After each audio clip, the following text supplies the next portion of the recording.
വിശുദ്ധ തോമാസ് ലീഹയുടെ തിരുശേഷിപ്പ് പ്രതിഷ്ഠിതമായ മലബാറിൻ്റെ മലയാറ്റൂർ എന്നറിയപ്പെടുന്ന കൊളക്കാട് സെൻറ് തോമസ് ദേവാലയത്തിലാണ് നവനാളിനും ദുക്രാനോ തിരുനാളിനും തുടക്കമായത്.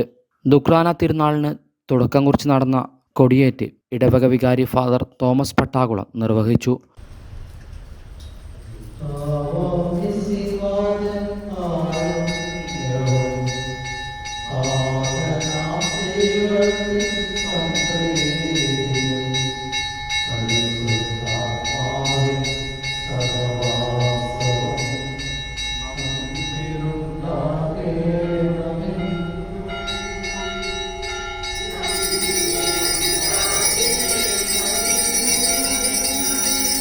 തുടർന്ന് ആഘോഷമായ വിശുദ്ധ കുർബാനയും വചനപ്രഘോഷണം, നൊവേന എന്നിവ നടന്നു. Peravoor saint Joseph major archiepiscopal തീർത്ഥാടന ദേവാലയ arch priest father Mathew Thekkemuri വിശുദ്ധ കുർബാനയ്ക്ക് മുഖ്യ കാർമ്മികത്വം വഹിച്ചു.